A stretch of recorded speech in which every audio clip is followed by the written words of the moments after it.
a pattern.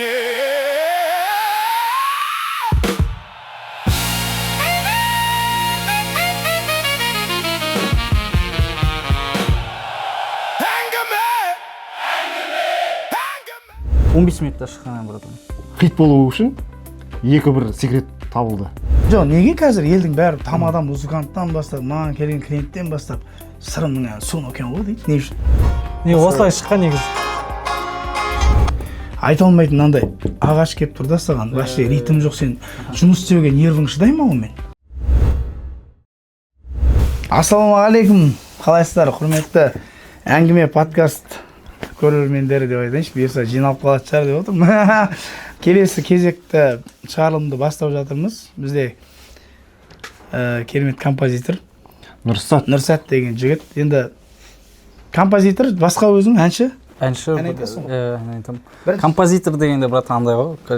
Өзімді пайда композитормын деп санамаймын негізінде. Енді композитор деген түсініп сіздерге қойыншы, композитор деген сөз негіз қалай түсінесіз, кімді айтасыздар? Мен кәмші Қалдаяқовты айтамын. Композитор деп болады. Рахмет сен. Композитор деп. Қазір көбісі андай, сен айтайын депсің, оқығандар ғана композитор деп та? Жоқ, енді айтсайшы қазір айтамыз сосын. Композитор деп. Енді сол Шамшы Қалдаяқовты айтамын. Лұқпан Жолдас. Мен бірінші сол кісіні айттым, арға айттым емес ешкімді. Мен енді композиторларды сол бабаларымыз ғой жаңа, Құрманғазы атамыз, Дина Нұрпейісова деген сияқты. Мен композитор деген ол кәдімгідей композицияды сен оқыдың ғой мысалы. Мысалы мен композитор деп Білімің бар. Білімі бар, оқыған мысалы. Киноға саундтрек жазған адамдарды, например. Ренат Гайсин, мысалы ретінде, түсінікті ретінде Ренат Гайсин деген братан, мен кәдімгідей мен композитор деп айта аламын мысалы. Жерлесің. Мысалы екінің біріміз, например, осы жерде гитараны алып көшеде отырып, біз әуелетіп отырып, біз ән шығара аламыз. Мен түсінігім бойынша солай да, например, ән шығаратын бәрі композитор болатын болса, сонда типа қайда мәні қайда сазгер деп айтар едім да. Өйтіп сазгер деп композитор деп таныстым. Жарайды, бата глобальный тема қылып жүреді ғой брат, кәдімгі мысалы уайымдап терлеп кеттік қой брат, композитор айтпай ақ қояйық. Жоқ, былай жарайды, онда біз сізді не деп айтайық? Жайдарманшы. Сазгер ән шығаратын бала дейді. Болды, сазгер ән шығаратын, ән шығаратын деймін. Басқа не? Жоқ, ән жазатын деген сазгер қазіргі заманға көрген адамдар енді қандай әндері бар деп не мүмкін ше? Енді соның ішінде бірден айтып отыр ғой, примерно соның ішінде бір орны бір бөлек бір әні бар. Жоқ, былай сұрақ, Нұрсат Нұрке, сіз қай жақтансыз өзіңіз? Мен Атыраудың баласымын. Атыраудың қай жері? Атыраудың өзінен, Балқышқы деген ауданның. Алматыға қашан келдің? Алматыда жүргеніме бір 5-6 жылдай оқып. Не себеп болды Алматыға келу? Оқумен келдім негізінде. Оқып жатсың ба қазір? Жоқ, бітірдім. 4 жыл академияда оқыдым, хорда дирижерлау мамандығында оқыдым. Высшийді, Құрманғазы консерваториясында. Осы ән шығару, сазгерлікке қалай келгеніңді бір соны айтып берейінші, сол өте қызық болды. Не үшін келдің, не себеп болды? Мен вообще негізінде ән жазамын деп вообще ойлаған жоқпын негізінде. Атырауда жүремін, семьям бар, семьямен бірге жүрген кезінде бір мен 4-ші курсым бітірдім, госп бар, госппен жағаласып мен жұмыс жасай алмайтын болдым. Потом не істеймін, давай мен ән жазып көрейін, мен Рахымжан мен досым ғой деп.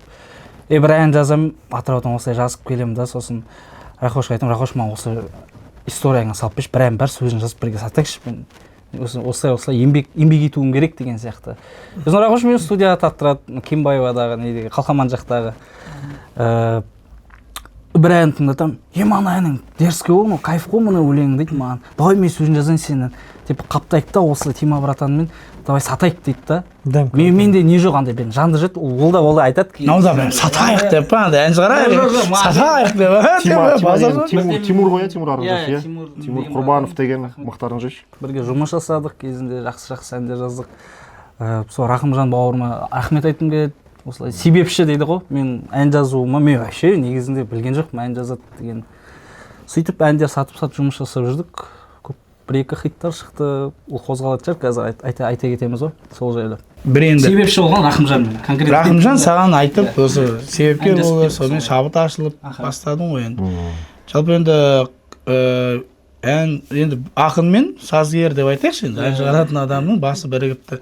Қалай ол комфортты ма негізі? Маған Рахымжанмен жұмыс жасау өте қатты ұнайды, сол андай ән жазған кезде. Бір-бірлеріңді түсініңдер. Мен ән жазған кезде мысалы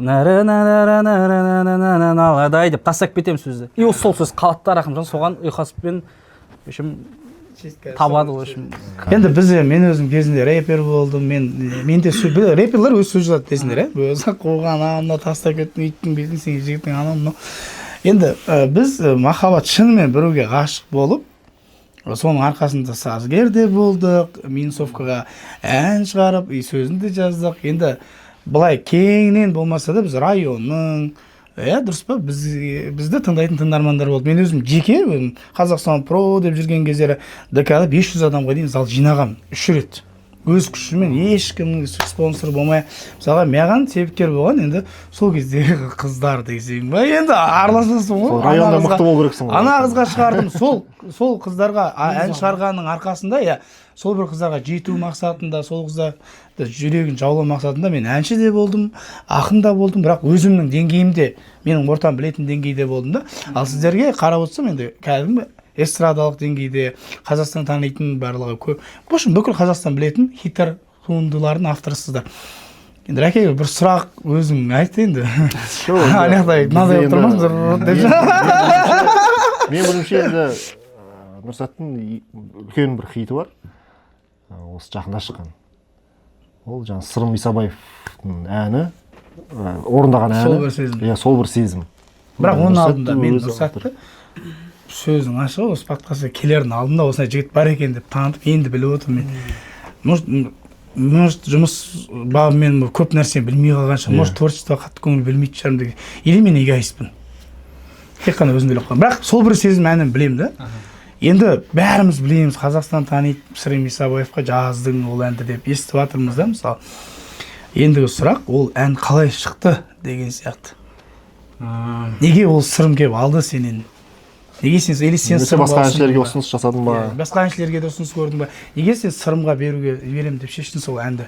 Или олай ол сенен сұрады ма? Бұл ән негізінде осыдан 1 жыл жарым бойы жазылған ән негізінде. 1 жыл жарым бойы әншілерге таратып жібердік. Осылай ешкім бағаламаған. 1 жыл потом жарымы бар, бір жарым. Андай да тыңдайсың да, метрода кетіп батамын, демкаларын тыңдайсың енді. Қалай шықты ол ән, соны айтшы. 15 минутта шыққан ән братан. Не үшін? Шабыт неден аласың? Бізге Ақниет деген братан бар, Ақниет Нұржанұлы деген братанымыз бар, өзіміздің жұмыс жасаймыз. Музыкант. Осылай гитара мен гармония береді бізге. Маған дайын гармония, ән шығарған маған жеңіл да. Осылай куплетін ойнайды, сосын қайырмасын ойнайды. Сосын да шығарып тастайын деймін да. Анандай жағдай болды, короче. 1 сағат 5-те бізді бешбармаққа шақырып қойған. Рахымжанды ұстау қиын болды сол кезде, андай бір асығыс болды. Қазір де қиын ғой ұстау негізі. Сол айша білмеймін мен. Осы асығып бара жатырды, осылай мотив 5-ке дейін бешбармақ шақырып қойды, давай бір ән жазып кетейік, хотя бы жұмыс қой біздер, үшеуміз жұмыс жасаймыз, осылай қаптап сатамыз деген сияқты ғой. Сосын ән жазып алам. Ән жазғанда аккордтарын береді, сразу монитордан береді, диктофонға жазып алам да, сразу Рахымжанға жіберем әнді. Мен жолда. Рахымжан жолда сатырлатып бек қана, бош 5-те бешбармаққа кету керек. Давай жазып тұршы деп. Бешбармақ бұл дейсің ғой. Өзім 15 минутта шыққан ән шындығына келгенде. Ол ән бірақ 1 жыл жарым бойы бағаланған жоқ шындығына келген. Ешкім не істеген жоқ. Кімге ұсындың сырымға дейін нақты? Кімді көрдің соны айтады деп? Қай әншіні көрдің? Брат, шынын айтайын, бұл әнді вообще хит болады деген менде андай бір не болған жоқ. Бірақ өзіңе ұстап жүрдің. Өзім ұстап жүрмін. Мен ойлап жүрмін да жазда может, мынау жақсы ән ғой. Неғып алынбайды сонда? Зато сондай жаман ән ба деп сөйтіп ойлап жүрмін. Өзім жазамын деген ой болып жүрді. Тегін сұрағандар болды ма сенен? Кейбір әншілерді көрдім, көзімше танымал емес композитор, сазгер деп айтайыншы, танымал емес сазгерлерден жаңа әнді берсе бауырым маған мына әнді бересіз. Болды. Ондай болды жағдай, бірақ танымалдардан, эстрада. Болды. На халяву алғысы келгендер прям да. Бауырым бүйтеміз ғой, сөйтеміз ғой деген әңгімелер болды. Берген жоқсың ол әнді. Енді сырымға қалай бердің ол әнді? Қалай танисың сырымды? Сырым ағам жақсы кісі. Білеміз оны, брат, ол жақсы ғой. Ол кезінде өзінігін 10 жыл бұрын қойып тастаған адам, мен тыңдадым оны. Ол қалай ол сырымды 10 жылдан кейін қалай деген сияқты, ол сен сияқты сазгер, мен кеше шыққан сазгер деген сияқты әңгіме ғой. Ол неге бұрынғы сазгерлерге бармады деп ойлап тұрмын да. Ол жағын білмедім енді. Ол былай болды негізінде. Ақниет деген братан бар ғой, сол Қазығұртта Шымкенттің ар жағында. Алматыда жүрдім, жұмыс жасайтын ешкім жоқ, сосын сол жаққа барам, жұмыс жасаймын деп. Шындығына келгенде билетке ақша болған жоқ менде. тұрам сатылмаған не әндер бар менде вообще жалпы деп қопарамын, осылай қопарып отырамын. Мына ән бар ғой деп қайттан барлық Рахымжан жүрген контактілерін бәріне таратам осылай. Таратам. Бір Нұрбол Жорабековтың Шымкенттің асабасы бар. Через сол арқылы сатылады, короче. Соған жіберем, мына әнді біреу ұнатып тұр дейді. Кім десем, брат, бәріме ақша керек жолға билетке. Действительно шындығына келгенде деп сөйтіп қаламақсы қанша алады дейді сөйтіп. Осындай деп өзімнің немді айтамын, ол тұрады да, ол анандай деген сияқты сөйтіп солай сатып. Руслан негізі осы темаға қатты қызығатын өзім. Жоқ, қызыққанда негізі хит әндердің барлығы жалпы көптеген композиторлардың, жаңағы әлемдегі композиторлардың тарихын алатын болсаң бар ғой. Әйтеуір осылай бір қиналып сатып жүрген, жаңағы әшейін кетіп қалған деген сияқты ше, бірақ хит болып кеткен да. Или там қайтыс болып кетті, одан кейін хит болып кетті деген сияқты нәрселер да, мысалы. Жалпы айтайын деген тағы хит болу үшін екі бір секрет табылды. Садақа беру керек екен. Одан кейін бешбармаққа барып келген ғой. Осы кезде хит болады екен ғой. Енді біреуге андай ғой, сол әнді бердің, асап арқылы саттым деп отырсың да. Ол берген ақшасы бар, или сырым қалай ана әнді айтқанда сен эмоциясын көре алдың ба? Ол мысалы сатқан кезде тыңда. Мысалы бір композитор тыңдатасың, о деп Сырым Исабаев алды ғой деген сияқты бір не. Жоқ, анандай Сырым Исабаев тыңдап тұрған, бірінші рет ана әнді тыңдап тұрған моментті көре алмадың сен, Жоқ, онлайн через WhatsApp-пен сөйтіп. Бірақ өзі айтты, алды. Алды. Бірақ енді менің білуімше сырым ол сол бір сезімге дейін рәке ән шығарды. Ол сол бір сезімнен кейін ақтардым ғой Инстаграмын. Оның алдында да ән шығарыпты. Жоқ, әндер шығарып тұрды, бірақ ешқайсысы атпады ғой. Атпады. Ешқайсысы атпады, Енді бір ғана сұрақ, бірақ ренжімеш енді. Мен сол қойғым келіп тұр да. Сырымға саттың, алдың. Дұрыс па? Енді қалай былай енді өзің? Қалай ризасың ба берген ақшасына? Сен саттың ғой енді. Ризасың ба? Енді Баян Сұлудың темалары болғаннан кейін бізде сұрағымыз келеді да енді. Ертең ана композитор болып шықпайсың ба былай? Қалай араларың қазір? Жоқ, ондай жоқ. Келіскен бағада өзіме сол кезде керек болып тұрған бағада сатылды. Сатылды. Ол сатылғанға мен өкінбеймін. Ал одан кейін, например, мысалы үшін осы уақытқа дейін 21 миллион просмотр. Әннің шыққаны қанша болды? Бір жыл болды. Енді бір жылдай қалады. Көзіңде мұң бар брат десең. Одан кейін қалай сатылды кәдімгі келісім шарт бойынша? Документ бар ма, құжаттармен ба?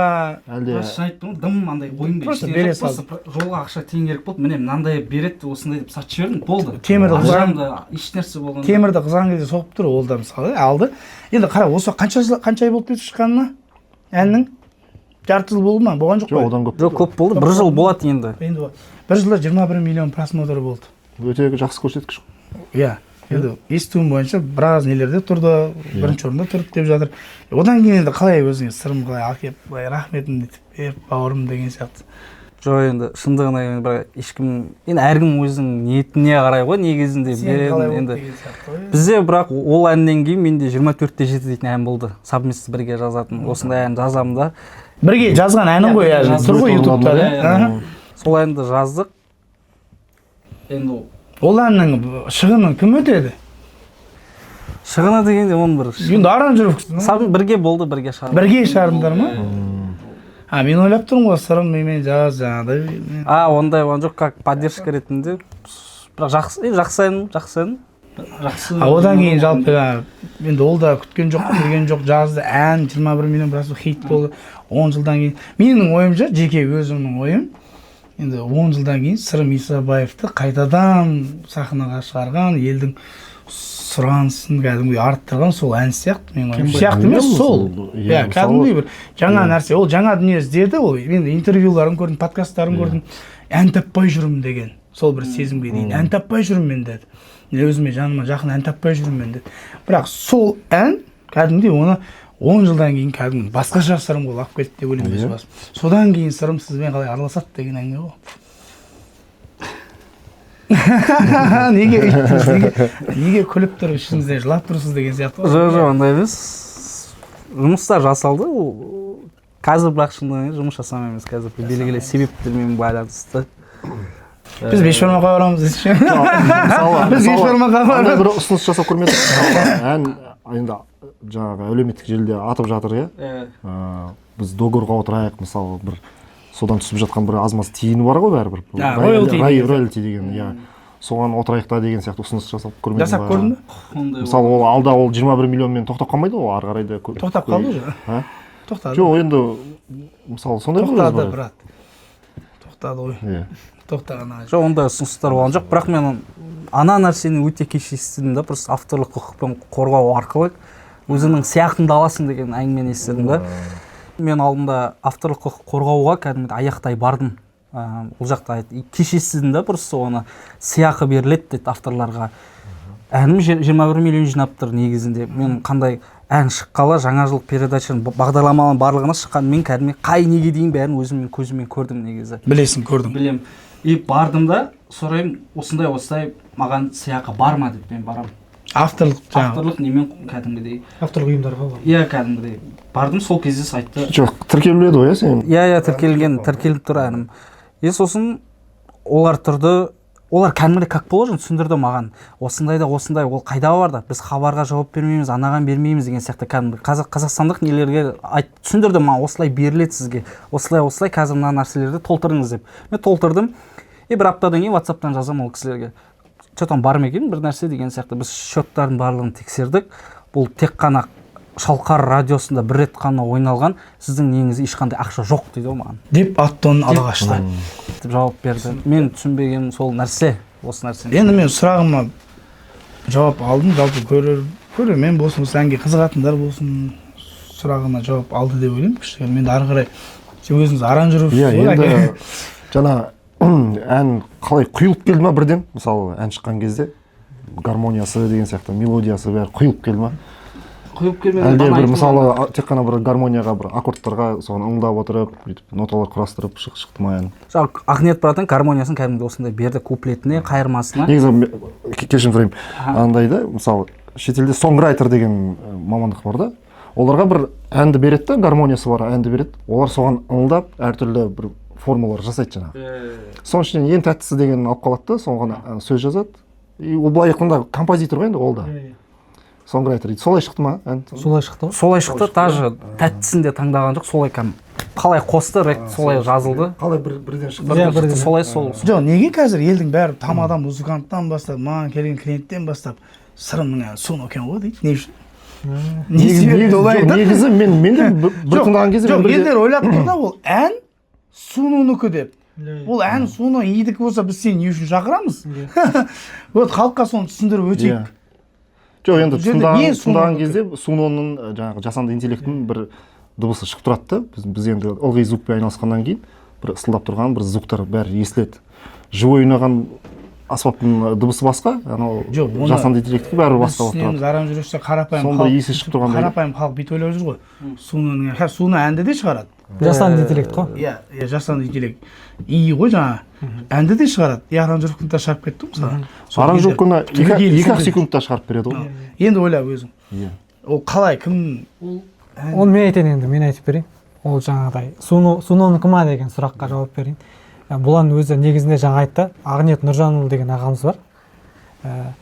Сол кісі өзі аранжировкасын ДМК дейді ғой. Структурасын, барлығын, гармониясын, аккордтарын, барлық аранжировкасын солай шығарып, біз ДМК-сымен құрастырдық. Ол кезде біз имен жасамаймыз мүлде аранжировканы. Сөйтіп кәдімгідей қолдан жасалған аранжировка етін, басынан аяғына дейін. Содан кейін барып, оны сатып алғаннан кейін барып, жаңағыдай Сунуны енді қолданып бастаған ғой әншілер. Көбісі қолданған жоқ, жаңағы әнші. Сырмағамыздың, білмеймін, аранжировщиктері ма қолданған. Сунуны енді білмеймін енді, Сунуның кәдімгідей білінеді, андай жақта гармониясы өзгереді, кейбір звуктар басқаша жасанды болып шығады да, ол жақта дұрыс емес. Бірақ енді Сунумен жасалмады деп айтады, бірақ біз білеміз, өйткені ол аранжировка қалай жасалған, оны Ақниет Нұржанұлы деген ағам жасаған аранжировкасын. Бірақ кейін оны толық жасатқан жоқ. Жаңағыдай білмеймін енді. Ол жақта өйткені бір куплет бір қайырмен. Суну енді мысалы бір кішігірім ғана ақша ғой, мысалы. Бір айға 5-6 мың теңге сатып аласың, оны жасай бересің да. Может, білмеймін енді. Ол әннің тағы бір қызығы, әннен бөлек тағы проигрышы да хит қой. Проигрышы да хит болып тұр. Ол проигрышы қалай шықты? Проигрыш былай болды, короче, жоқ, ол былай болды негізінде. Тыңдатсам болса, өйтіп көрсек. Қайда ол қазір? Жоқ, телефон ар жақта алып қойды. Былай ғой. егер куплетін жаздық, қайырмасын жаздық. Енді тағы бір не такты бос тұр. Нұршат айтады маған, не жазамыз, наверное, не ойнайын деп. Уақыт жоқ, уже бешбармаққа кету керек та бізде. Проигрышын, братан, қоса салшы деп наушникті киіп аламын да, сосын ваппа деп жасып тастаймын. Осылай кәм. Немен питчтермен жасап осылай. Қосайын ба? Бар ма? Қоса бола ма? Не осылай шыққан негізі. Не болсын? Ортасына қоя береді.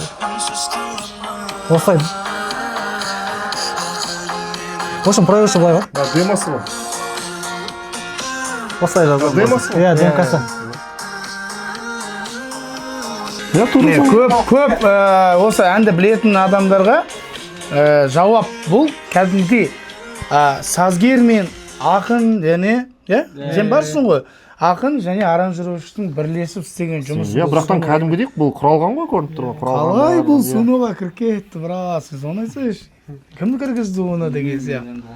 Ары қарай бұны сонда кім бітірді, аранжировкасын кім бітірді ары қарай? Аранжировкасын сол жаңа сатып алған Сол орындаушының командалары. Солай шығар, мен солай деп білемін. Мен ар жағын қатты қуалаған жоқ, мен көкпе ренжістер. Сол жақтан мен аранжировщик болсаң, обидно ғой маған аранжировщик идеяны шығарды, ақниет. Идеясын алып тұр. Идеясын шығарды. Сонда ана кісінің аранжировщик бекеріп қойып тұр мұны. Ол не емес дейді, бірақ бүкіл сауатты музыканттар. Жоқ, ол кәдімгі білініп тұр иә, и екені. Жаңағы ойналған проигрыш ол. Жоқ, маған мына ойнап тұр мысалы.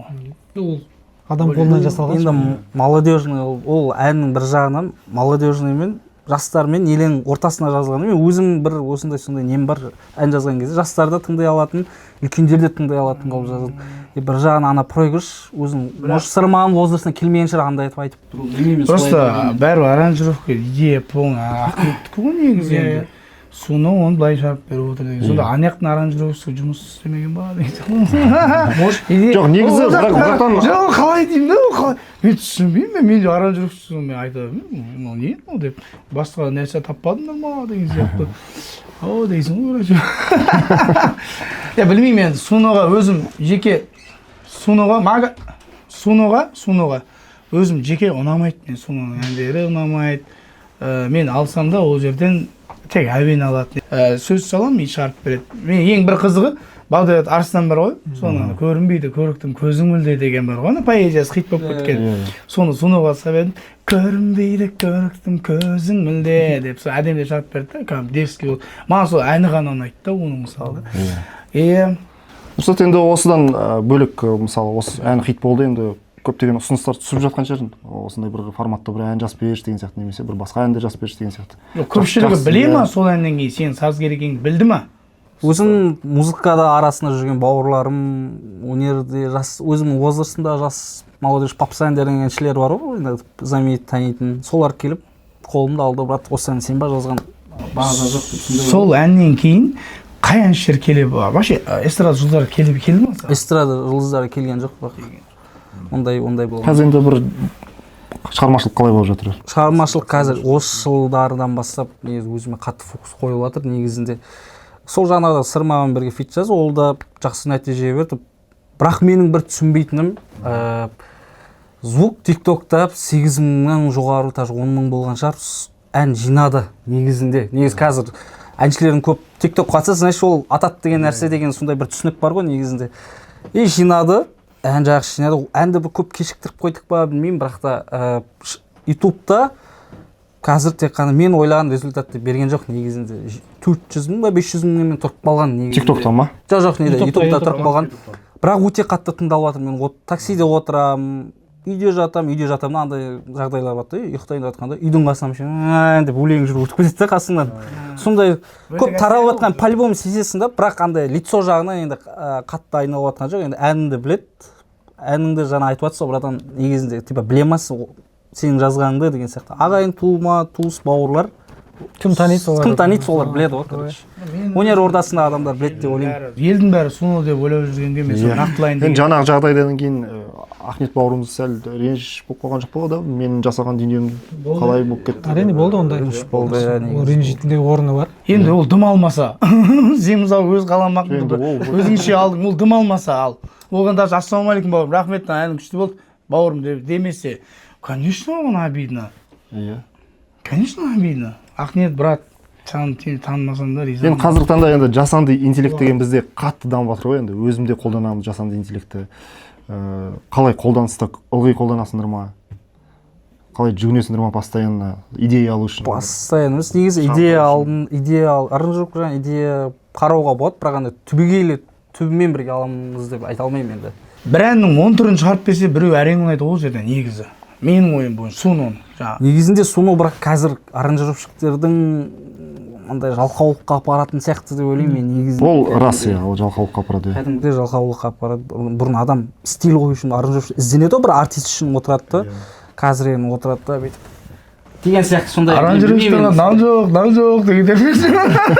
Білмеймін мен солай. Идея алуға болады, одан жақсы нәрселерді алуға. Бірақ енді сендерге композиторлар ретінде мысалы ыңғайлығын беріп жатқан шығар, мысалы әндердің идеяларыңды сала саласыңдар, шығарып береді деген сияқты. Әнге бір аса қатты алатын деп айта алмаймын, бірақ жұмыс жеңіл дейді ғой. Бұрын студияға барып ананы жазып бүйтіп күтесің деген сияқты. Бірақ қазір ананда біреу сенеді, біреу сенбейді. Бірақ маған Суноның әнін жіберіп тұрсың ба дейтін әңгімелер айтатындар да бар да, ішінде ондайлар да бар. Енді менің ойымша мен енді Суноны осыдан жарты жыл бұрын, жаңа жылдың алдында бұрыннан келатқан трио бізде. Мықты трио бар, керемет. Қазір енді шашылып қайтадан құралды аттарын айтпай қоймын, соның арасында өте әншісі, солисті Суноны мықты меңгеріп алыпты. Өте мықты меңгеріп алыпты. Өзі ән шығарады. Әнді салады дағыны, аранжировкасын алып, паканы алғысымен алып, демоны ұрып жүр ғой, братан, кәдімгі менде запись жазып қойып мысалы да. Вот, мен риза болдым кәдімгі. Бұл әншінің өзінің стилін таба білсе ол істей береді екен. Бірақ бір сұрақ, менің жалпы ойым сұрақ емес, ол композитордың шынайы жүрекпен шыққан әні, ол қанша Суно істесе де ән болып қалатын сияқты менің ойымша. Өйткені одноразовый сияқты көп әндер Суноның, білмеймін, Суноның өзіне жүгінетіндер болса, тупо бүйтіп Сунодан ән алатын болса. Одан менің бір көкейімде жүрген бір сұрақ та ол. Мысалы, сендер өздерің оқыған музыкантсыңдар, консерватория бітірдіңдер, мысалы, жалпы музыканы өлтіріп тастамай ма деген ой болмай ма?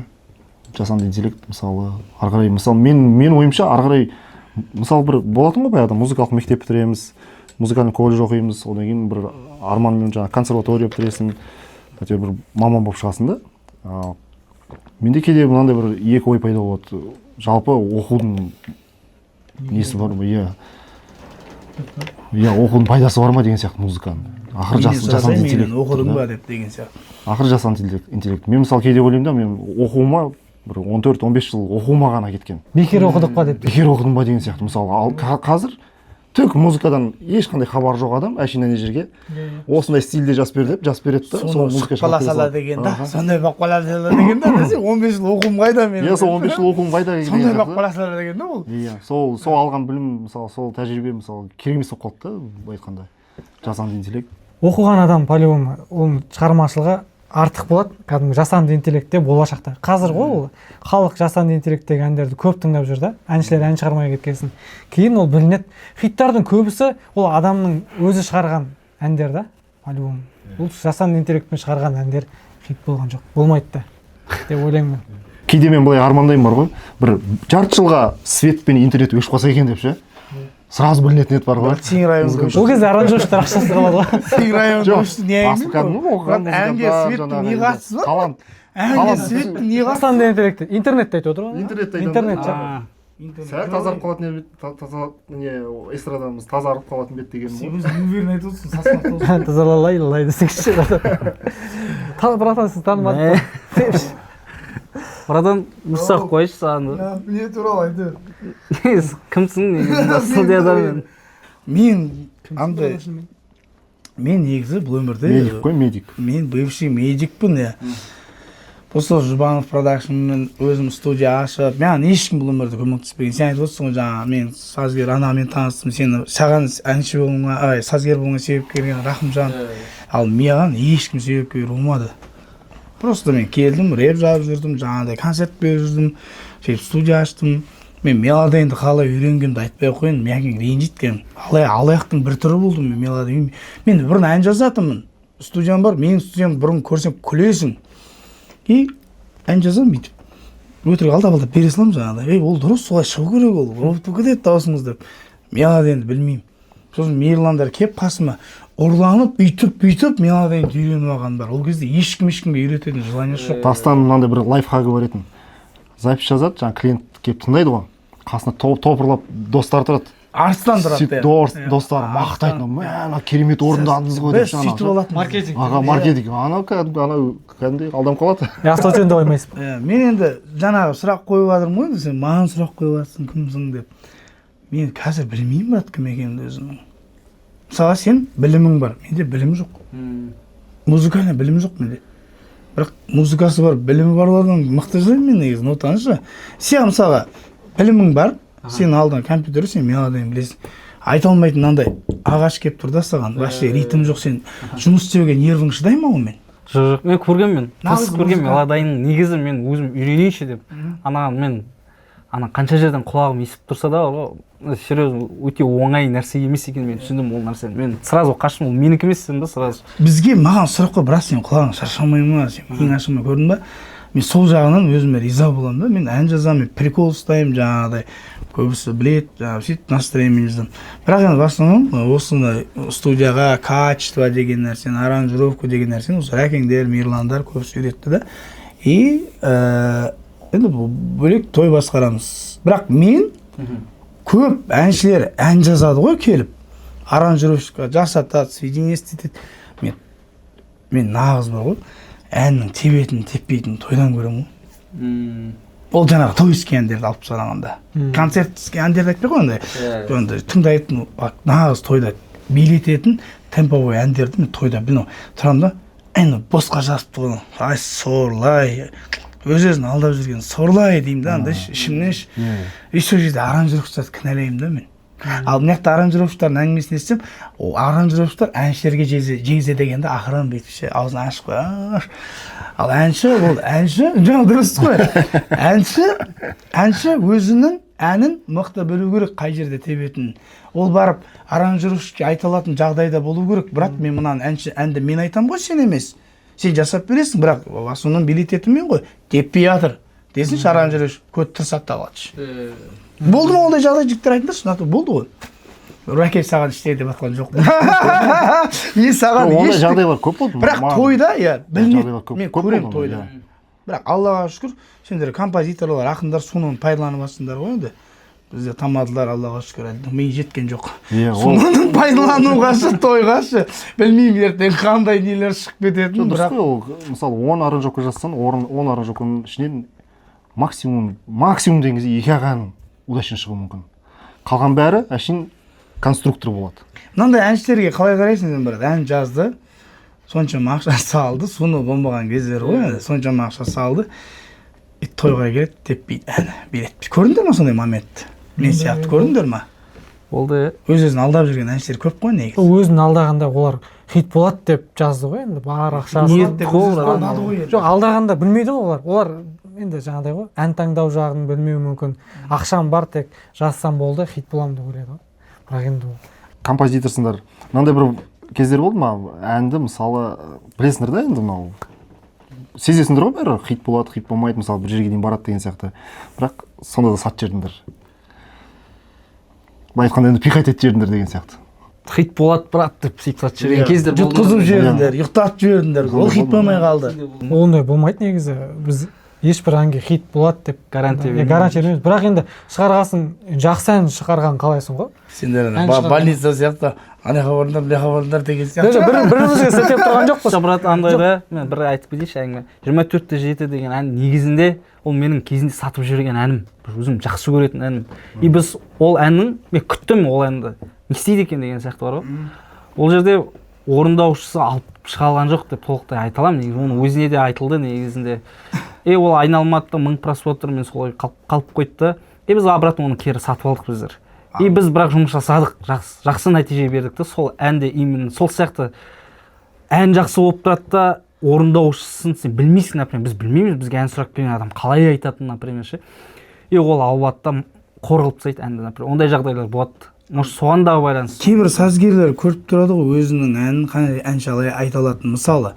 бір әнің тұр сен ол әнді әншісін көресің мына әнді айта алатын осы әнші деп. Бірақ ол әншіге ұсындың, ол алған жоқ. Алған жоқ, мен сіңген жоқ та сен просто. Бауырым бегін тегін берсең бер, болмаса көр.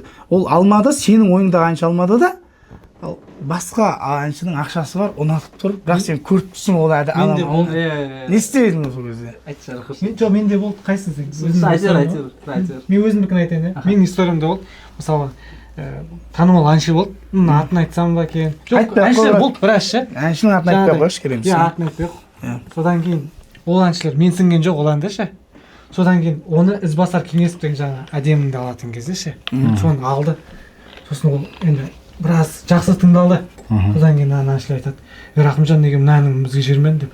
Сіздерге көрсеттім ғой деп, сіздер менсінбедіңіздер десем, ой, ол кезде ақша болмаған шығар, білмей қалдық бірдеңе деп, в общем, отмазка айтып кетті. Сондай оқиғалар болды жаңағыдай. Қабат деген деп мойындамайды, в общем айтқанда. Ән атқаннан кейін барып, жаңағыдай, ол біз білмей қалдық қой, неге бүйтпедің деп жылайды. Мен өйткені мен Әділет білесің ғой, Әділет Әкімхан. Бауырымыз бар ғой, Ақанбай, ол мен ұнайды, шығармашылығы маған қатты ұнайды. Ол оның да әндерін жібереді ғой бүйтіп. Әншілердің WhatsApp-та аудиосын тыңдайсың ғой. Бауырым бұндай әндер келіп жатыр, көру керек, жаңағыдай. Әділет етті, ой білән, дейді. Көремін да сондай моменттерді. Ән қалып кетіп жатыр, құрдан басқа. Мен ойлаймын, неше түрлі әндер қалып кетті әлі әншілер, мен сенбеген. Иә, ол да бар.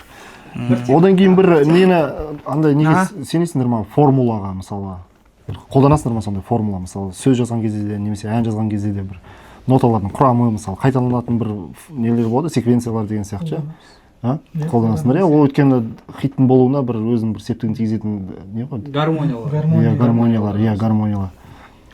Өйткені андайда Қазақстанда бір хит шығарды ма, мысалы Илханның стилінде, Садырдың, Еркештің стилінде бір сол гармония аккордтарда шығарды ма, сол стилде сұрайды.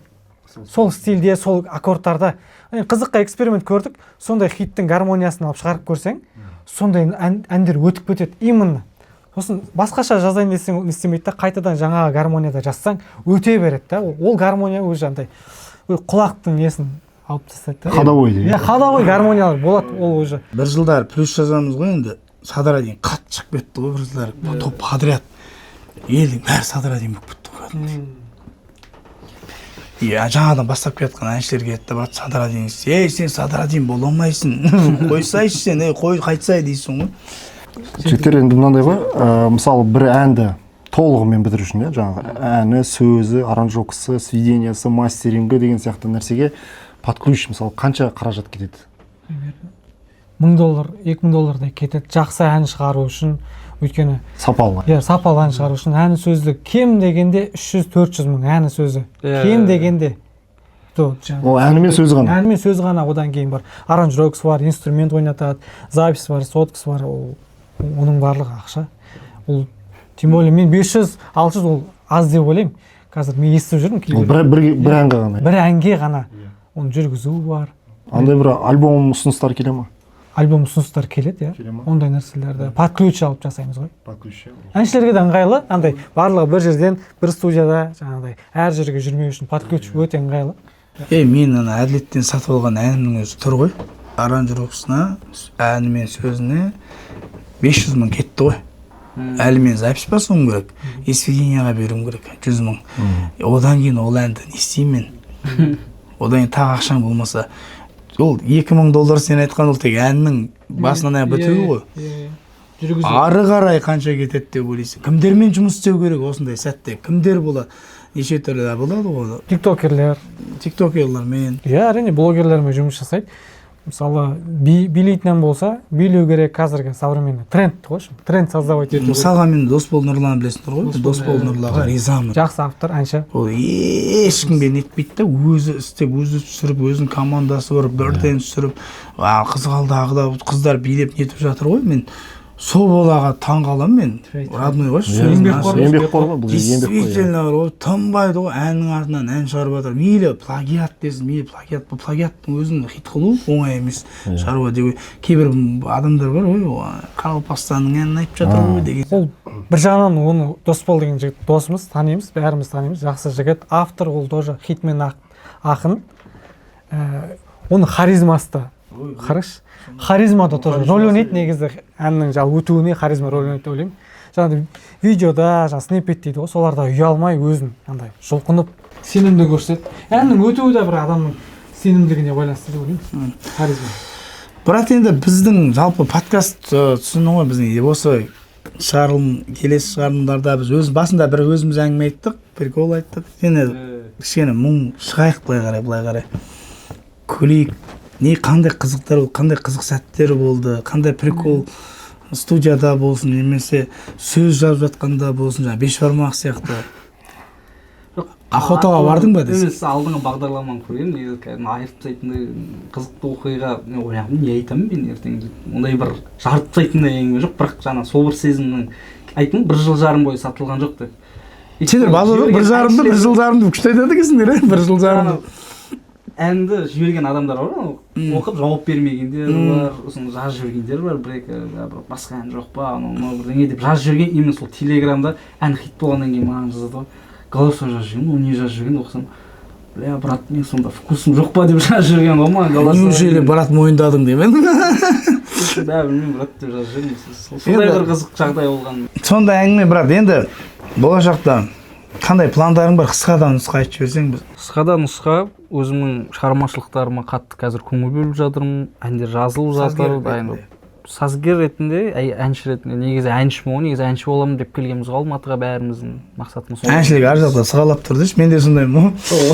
Осы жылдан бастап енді фокус қойылып жатыр деп айта аламын өзім нақты. Маған мынандай бір сұраққа жауап керек болып тұр. Ән қанша, енді біз ақынның қаламақысын сұраймыз.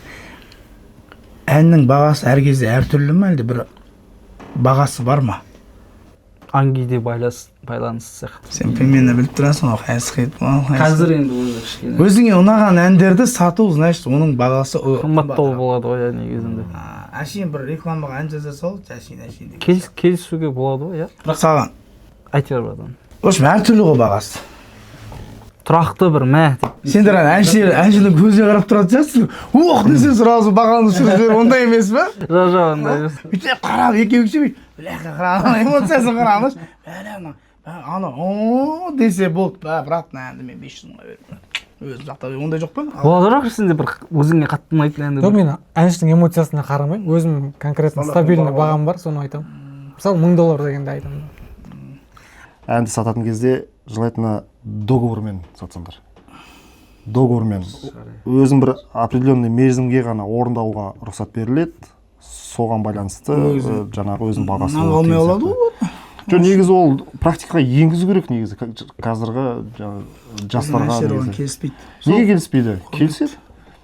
Виш, братан, келіспейді ондай нәрселерге әншілер. Ондай шетелдегі нәрселер біздің әлі жетпеген мен.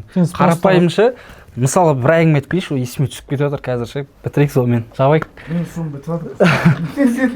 Қазір негізі біздің тыңдармандардың негізі бір үлкен қателігі, мысалы Садра дейін болсын, Илхан Ихсан болсын, кім болсын, әндері мысалы ютубта 43 миллион, 50 миллион, 60 миллион жинап тұр, бірақ неге топ чартта неге қазақтың әндері жоқ деген сияқты әңгіме ғой.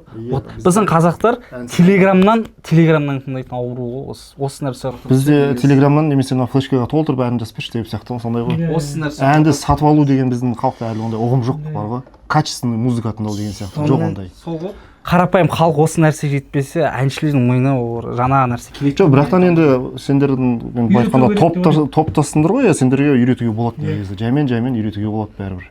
Көнетіндер болады, болашақта өткені соған ауысу керек деп ойлаймын. Сонда действительно болашақта жақсы творчество болады, сондай жүйе болады. Тамамдап, брат, келгеніңе рахмет, уақыт бөліп, енді қалай болса да әңгімеміз жарасты деп ойлаймын. Ең бастысы бүгінгі біздің тақырыбымыз былай қарап тұрсаң, Сырым Исабаевтың әні ол суно емес. Көзіміз жетті. Бүкіл халыққа суно емес. Суно емес. Бірақ кейінгі шыққаны енді біз білмейміз. Жігіттердің таза еңбегі ақын, сазгер және аранжировщик қосылып жасаған дүние ол. Міне, бірлесіп жасаған дүние осылай хит бола алады. Яғни барлығымыз бір болайық. Да? Бір болайық, тату болайық, жігіттер сәттілік. Қосылайық деген не болмаса. Енді мен арыстан қалауында ғой енді, болған ғой енді. Әдет болып кетеді. Мен де біле арыстансың ба, анасың ба, мұнасың ба. Сен көп шатастырады негізі арыстансың. Сол үшін жасын вирал болды. Все, жігіттер, қайтеш біле қатын іздеп отырмын.